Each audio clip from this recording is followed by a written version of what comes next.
All right, so this is a talk that's broadly written to end up as a blog post to discuss the changes we've made and some of the other contributions we're going to be able to put in here. I did not include specifics about WebDAV, but it will dovetail into the rest of the general problems we had to solve.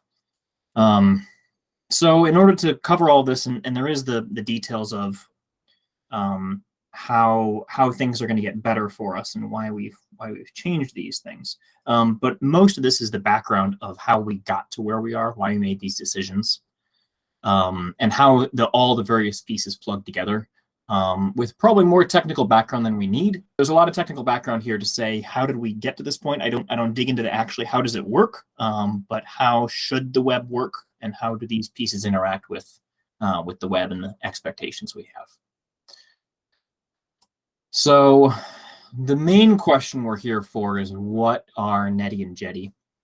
And they are both Java implementations of an HTTP server with almost nothing in common outside of their name, ending with etty. There's no, as far as I can tell, there's no relation between these at all. I wasn't able to find any history that made these work. Jetty started its life out as a very, very small, simple servlet container. We'll talk a little more about that in a few minutes. Whereas Nettie isn't even meant to be an HTTP server, but it's one of the things that happens to be able to do pretty well. But to cover exactly what that is, we've got HTTP here to say, hey, it's an HTTP server. So HTTP, for those who were not around like me for the beginning days of the internet, it is Hypertext Transfer Protocol, and even hypertext. What does that mean? Hypertext was the novel concept that you could have some piece of text somewhere that the user could interact with by clicking on it, or using their keyboard to interact with it, and it would take them to another document. So rather than just a single document that you could read start to finish, you could either jump around inside of that document, or it could take you to a different document entirely. And there was basically a big push toward how do we make this content more democratized. You know, it's a lot of the stuff we're seeing today with other kinds of how do we get data in front of people. How do we make data more accessible? And Wikipedia is a great example of this because it's just full of links here. But the premise is hypertext documents include hyperlinks to other resources that the user can easily access, for example, by a mouse click. And Hypertext Transfer Protocol is the way that we distribute those documents, the way that we allow a web browser to talk to some server and get the content that's necessary to run that. So it's the basic language that any web browser will use to do everything that it does. And so a given request in just vanilla HTTP looks like this. It's got the request method. I would like to get a document. The location of the document is / I am speaking version 1.1. Here are some details about me and about the connection I would like to have here. The details are optional here. Most of these headers are optional. And then optionally, you can send a body in the request to say, hey, I would like to tell you about a document. Instead of get, I might say put, and give you the contents of a document. Here, I'd like you to do something with this server. And in turn, the server is going to respond by saying, OK, I'm also speaking HTTP 1.1. It gives a status code plus a message to say, yep, I understood you. 200 message means OK.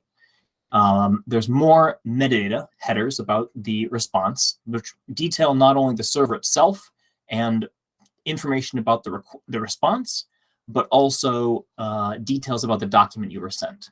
This e tag is something about the document to say, here's, if you give me this e tag later, I will tell you the document hasn't changed or has changed. And then also, when was this document last modified? And then the contents of the document itself, if there is any.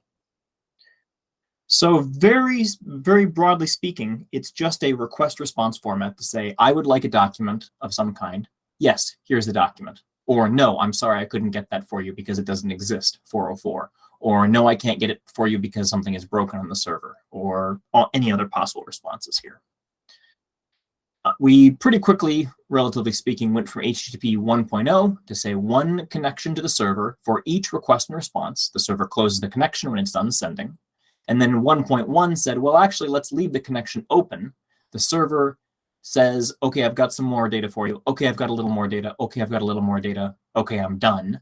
And then the client can send another request on the same connection rather than opening a fresh one. And this just saves a little bit of time for each connection. It costs something. But you can't have the client requesting many requests or many documents at the same time. Technically, both of these support trailers as well as headers, so that you can say, hey, I'd like this document. Okay, that's great. Here's the document. Oh, halfway through sending you the document, I hit an error. Here's the error details.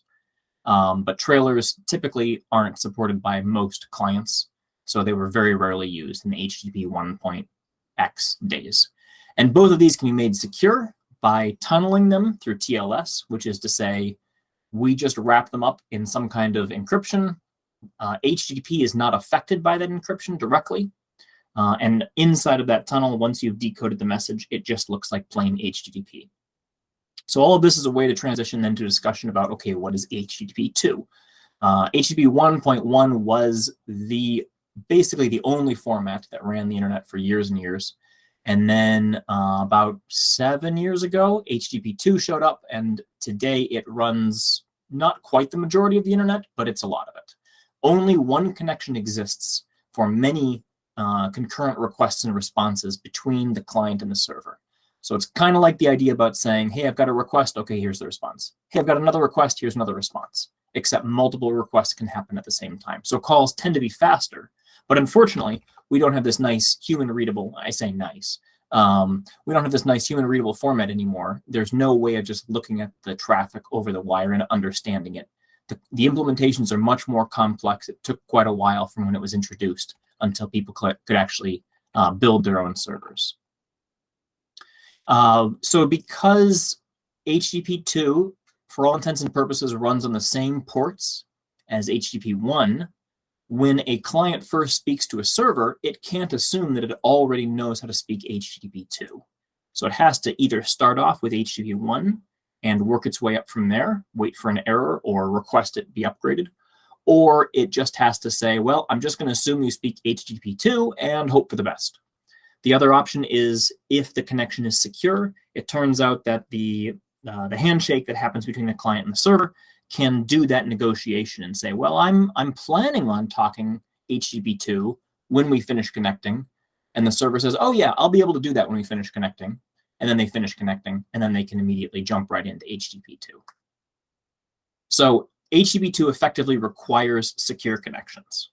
That's the important piece out of that. So some more pieces about HTTP 2. It compresses its headers and trailers, which mostly only matters because they are not going to follow the same format that they did in HTTP 1. This just causes fun irritations here and there.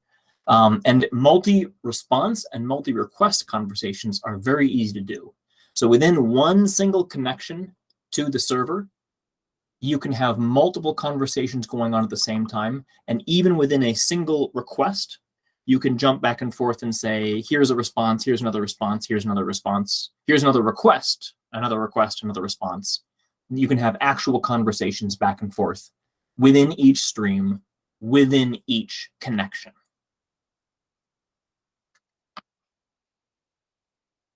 So why does Deephaven use HTTP at all? Why do we have to deal with this? What does any of this matter for us? Well, like we said before, it is how the web works. It is, after all, the hypertext transfer protocol. So naturally, it's designed specifically for browsers, right? Browsers use it to load effectively all content that they ever run or display. A web browser must use HTTP in order to load the web IDE that we use, and in turn to communicate with the server to say, hey, I'd like this table. And then the table updates come in through these HTTP responses. We decided that Apache Aeroflight is the best way to interop our data with the rest of the world.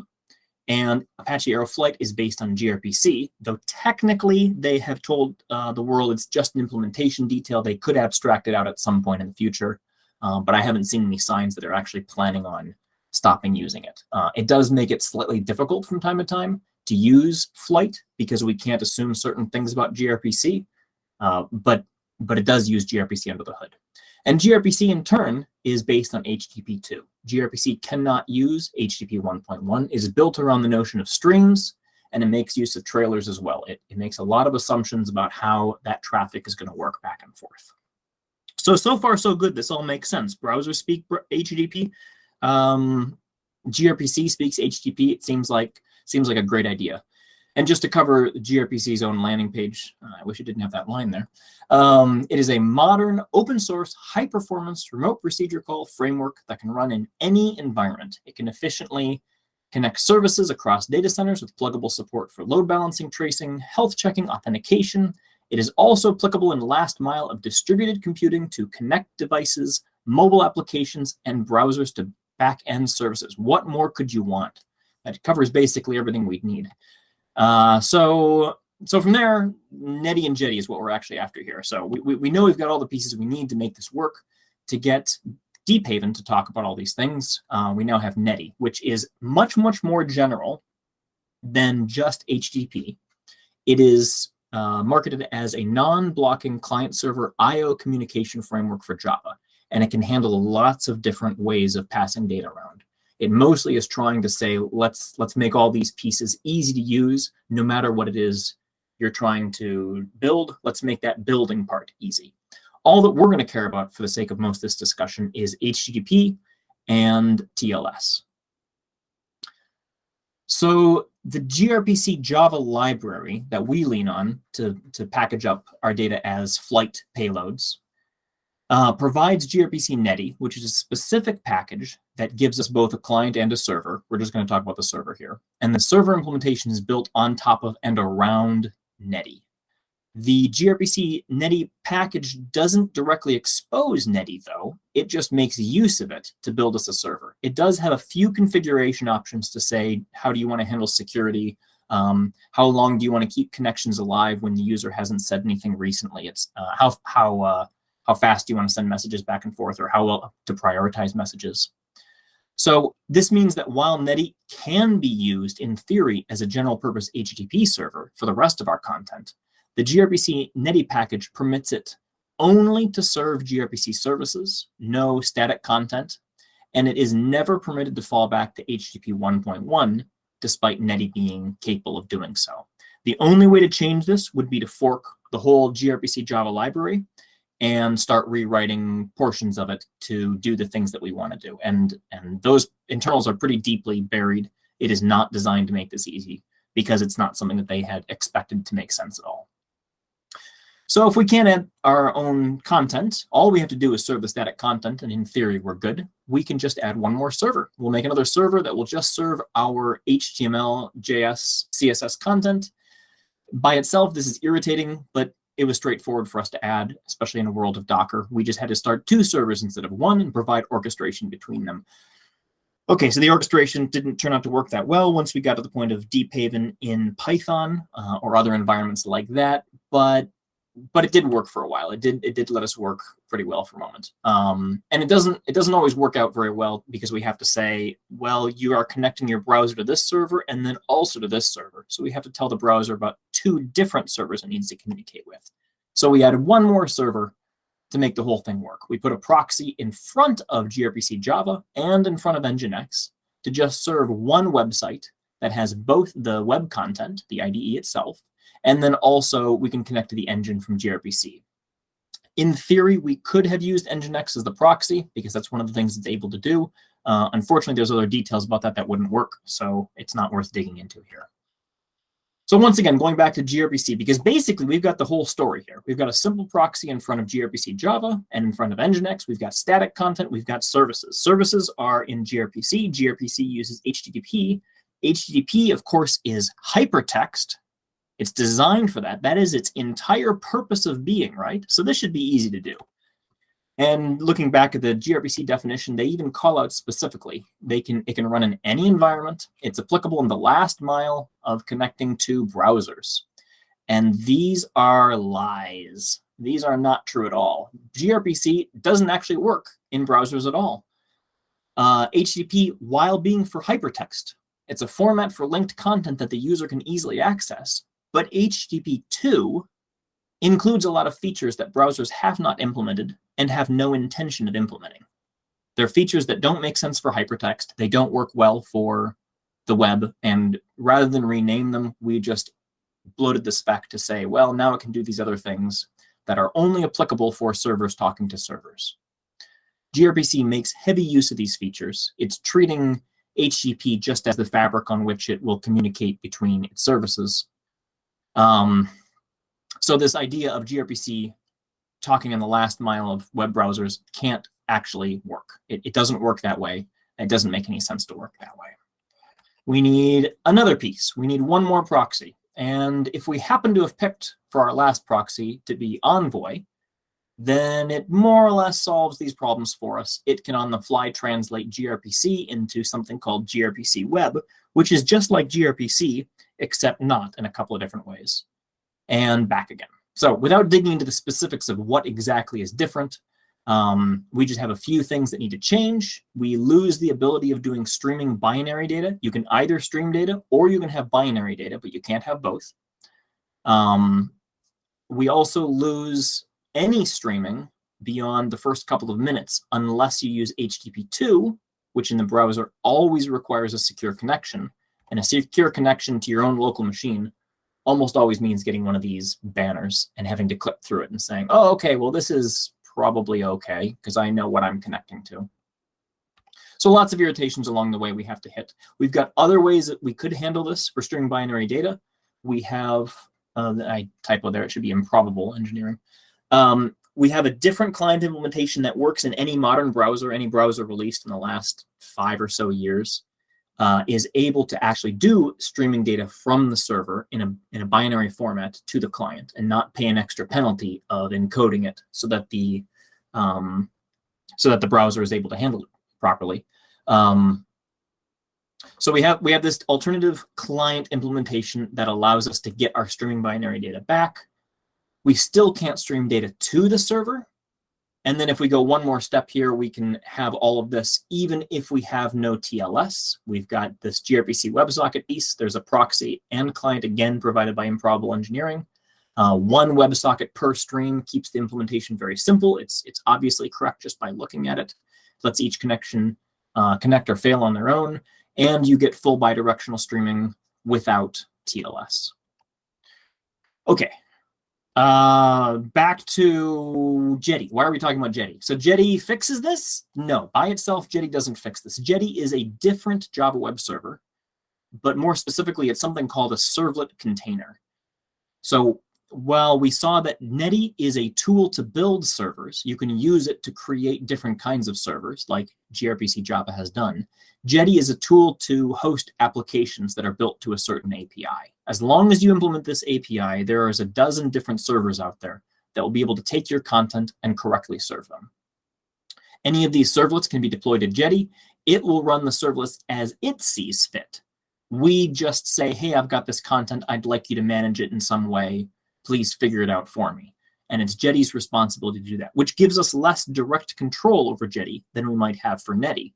Instead of setting up Nettie and saying, do these things in exactly this way, the way that gRPC Java has done, we just ask Jetty, please serve this content. That will make my application work. So in order to get gRPC to work in the servlet format, we have a servlet implementation of the gRPC protocol. It has to assume HTTP2, and servlets don't guarantee HTTP2. And servlets also don't allow access to the underlying sockets. You can't tell what connection you're actually speaking on directly. You can only find out about information about the one stream you're talking to. It's also incomplete. GET requests are technically supported by gRPC, although I've never seen them used in anything that we're concerned about. So it's a missing feature that shouldn't bother us. And due to these and a few other issues, the API to create a gRPC server with Jetty is not quite the same as with the default implementation. So to use this, we build our services, our gRPC services, exactly the same as before. So this means effectively no changes to how the engine goes together, how we wire up the engine into services. We just provide one servlet that is able to say, hey, here is how you speak gRPC. Here's all those gRPC services we've already created. And then we create a Jetty server ourselves and decide how to configure it. For example, we give it the details about TLS, if that's enabled. We give it any proxies, which are in the form of servlet filters, which allow us to translate gRPC web in the same process without external servers or proxies. And then we can directly say, here's the static content I need you to pass out to browsers when they come by. Jetty will make its own decisions about whether or not it's using HTTP 1 or HTTP 2. So we do have some checks here and there to say, does this actually make sense? Can we actually handle the request correctly in this way? But for the most part, we are hidden from a lot of those details. In theory, we could run into some performance issues. In practice, the issues we've run into have never been around performance. Anything that we've run into have been just around how Jetty treats things slightly differently than Nettie does. This gRPC servlet patch was written by a gRPC team member in about 2008. The pull request was reviewed for a little over a year, and then it just went quiet. Nobody went the last mile to finish it off. Around this time last year, I created a new pull request, which took the old one, added some additional tests, merged it up to date with latest gRPC, and also tested on a variety of other containers so that we knew that it would work not only in Jetty, but also in Tomcat and Wildfly, which are alternative servlet container implementations. And then it got reviewed, but unfortunately, only the initial author reviewed it. Nobody else had a chance to go through it. And here we're sitting a year later, it still hasn't merged yet. So we have our own implementation in our repo, but it does work. We have all these pieces put together. And so how is it actually different? How do these pieces matter? How do we put it together? gRPC Nettie completely encloses Nettie. We can't access it to tell it what to do. We just build our services and say, hey, let's put those services inside of this new server. gRPC Nettie creates a server for us. Any kind of HTTP client can talk to Nettie. And of course, we know that's not quite true now. The whole Deephaven blob has to have more than one piece here. We may have to have several proxies, including browsers, so that way clients, including browsers, can connect correctly and get the details out of Nettie. So this is in the form of about three different other processes that we end up having to host to get all of our clients to connect correctly. But in the Jetty world, then, we control Jetty and we can say what else gets deployed here. We just have to build this gRPC servlet component and say, here are your services, magically turn them into servlets. And here's also the other content we'd like you to serve and the other proxies that will figure out how to communicate with our underlying services. And now every kind of HTTP connection can connect directly to Jetty without any proxies at all. So it's just one single process. Anything we build, any other services we try to build will make sense to connect into here. So just some other quick summary here of gRPC Servlet. We have a few additions that we've made to gRPC Servlet that we will try to contribute upstream if they ever do land that patch. First of all, we have a gRPC web in-process filter. There is an implementation of this in the gRPC project elsewhere, but it isn't complete. And ours is much more complete and will run in the same process as a regular gRPC server. So it probably would be preferable for them. But again, it doesn't make sense for us to contribute it until they've merged the first one. We also have an alternative implementation that they will almost certainly not accept, which uses the improbable engineering WebSocket. In the gRPC web documentation, it says that they will not consider any WebSocket implementation because browsers won't support it. Of course, a lot of those notes were written 2+ years ago, saying that, oh, in 2020, we will have APIs that will let us do all those other things, so WebSockets won't make sense. Here we are in 2022, and browsers still can't do those things and have really shown no intention to be adding those features. So I think they probably have made a mistake there. And then we've got another implementation that allows us to have one single WebSocket for many connections. That way, it's much cheaper for us to create a single connection and get responses back very quickly. That is about to merge and will make things a little bit faster. Now that we've dropped Nettie, it's possible for us to land that. There's also a handful of specific bugs that have been fixed or other extension points to make it possible to run more than one of these implementations at a time, which is something that's important for us. I'm not sure how important it'll be for the average gRPC servlet consumer. Certainly, it won't matter inside of someone like Google. But for projects like Deephaven, it makes a lot of sense. I'll send out the links to this, but here's some sources if you want to get more information about the specifics about how HTTP works or gRPC. Here are some details I used to pull quotes from to make sure I wasn't lying to any of you. Any questions?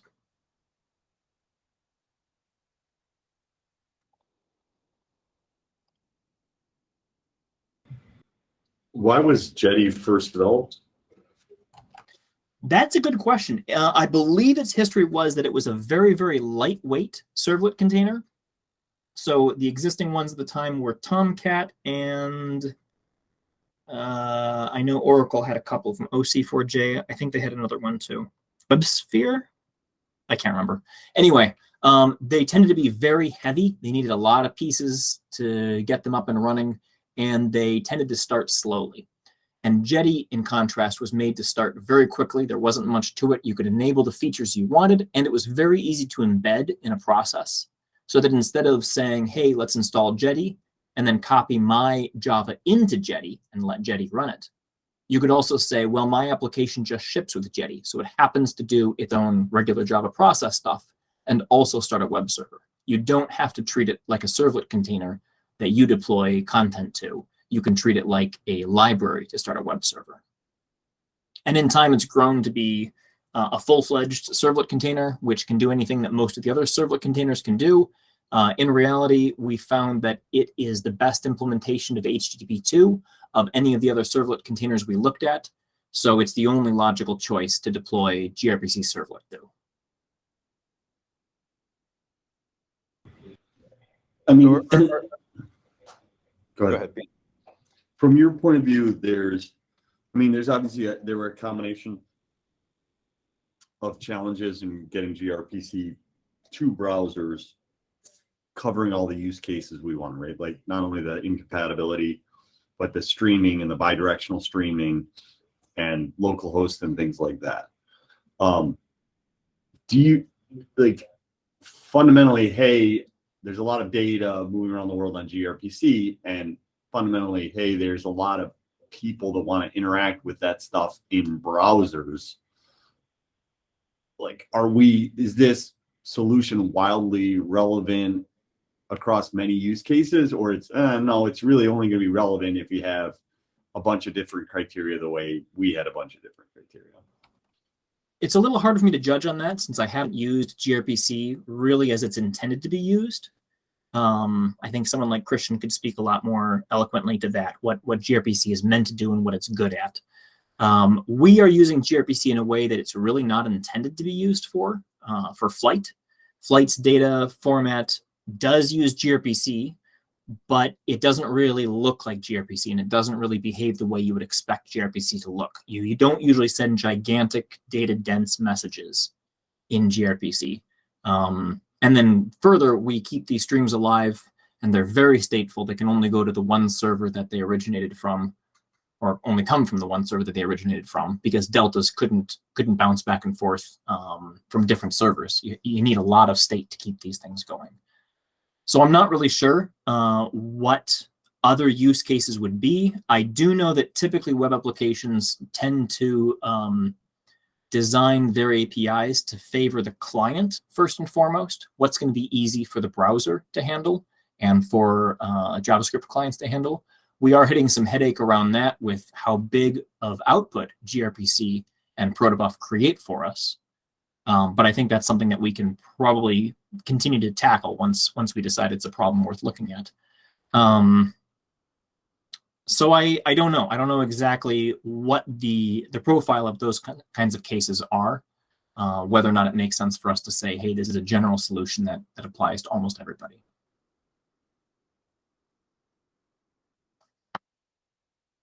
So for whatever it's worth, my intuition there is that, I mean, without knowing for sure, but my intuition is that the gRPC team has a particular view of the world influenced by where they are coming from and the use cases that they have historically served, in particular inside Google, like, you know, in the last 15 years with the Stavia and all that.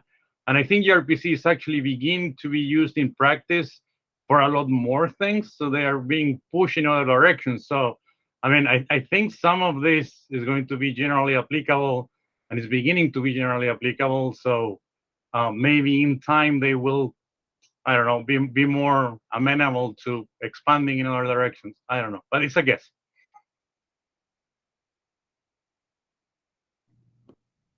So other than the potential performance problems with Jetty, are there any limitations you see as potentially being problematic in the future? We're hitting one small one right now that surprised me, and that is how we shut down the server. And this is something that Christian has taught me about recently a little bit, referring to Stubby just now, and how they hand off connections, or how they say, hey, this server is going out of service. You can finish your conversation, but then you need to go talk to somebody else for the next one. Because of the nature of Grpc either completely owning the Nettie connection or only being able to communicate with Jetty using the servlet API, we're a little bit limited in how we can say, hey, it's time to shut down the server, but let's do it in as graceful of a way as possible. First, stop allowing new connections to be made, but leave all existing ones open. Second, go through and respond to each of those existing ones. Sorry, I'm shutting down. Here's the details you need, with some timeout in there. And then finally, if anything is still left running, forcibly shut it down so that we can end the process. And it turns out that's a little bit harder to do, but it also turns out that Nettie doesn't behave the way the docs say they do. It just kills off a lot of its connections abruptly without any, hey, I'm going away now. So I'm not really sure that that's a worse thing so much as it is a different thing. If we want to continue to support a Nettie implementation, we have to be aware of details like that as we try to solve that. So I think the cost, if anything, is going to be, how do we maintain support for Nettie, or do we maintain support for Nettie as we continue to improve our Jetty implementation? All evidence so far says that our performance problems will have nothing to do with Nettie versus Jetty itself. The care we've taken to build APIs that are as efficient as possible seems to have paid off. We don't have any particular performance issues. We can always clog up the network before we can clog up our CPUs. We're not seeing major GC issues. It could be that if we get to the point of creating a lot more data on the server or running a lot more complex calculations, that the overhead of Jetty might be higher than Nettie. But until we actually measure those kinds of cases, we just won't know. So I don't have anything specific that I'd like to point to say I'm concerned about this. It's just mostly going to be, how are these things different? Like, where could performance even come in? Aren't most of the communications dominated by viewports? I mean, obviously you could stream a CSV from the server to the client, and at the client you could stream whatever, I suppose. Yeah, I don't think it's But am I specific. right in thinking about even the potential for the potential profile? If I had to guess, if I had to make something up, I don't think it's going to be specifically about streaming the data so much as just the little bit of overhead that Jetty might have relative to Nettie might be noticeable when we start doing heavy computation on the server, like for tree operations. It could turn out that tree operations are as expensive in core as in enterprise, and that those tree operations, once we get to some threshold, we're consuming more CPU than we are saturating I/O, and then assuming we can get some kind of balancing point there, we've just about saturated I/O, we've just about saturated CPU, we might say, okay, now we're seeing some single-digit, double-digit percentage of our time going to feeding Jetty, whereas we didn't notice that before. So I would, if I had to guess, I would say that's the only kind of place we might run into problems. In enterprise, historically, we hit a problem some years ago where we were not encoding our payloads to go over the wire until the last second before they were sent. And that ended up incurring some cost to write the whole payload at once and UTF-8 encode it as it went out. We changed that to saying, okay, any payload you send that's not a string, we can just trivially encode it and send it on its way. But any string, then we will just encode the one string as we go. And that completely relieved that extra overhead we had. So hopefully it would be something like that to say, oh, well, this makes sense. There's just some extra cost we've got here, and then we're done with it. I can't really guess beyond that. We'd have to actually get the the profile, measure, then cut.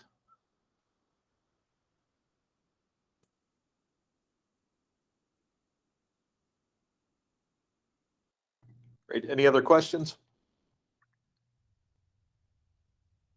All right. Thanks, Colin.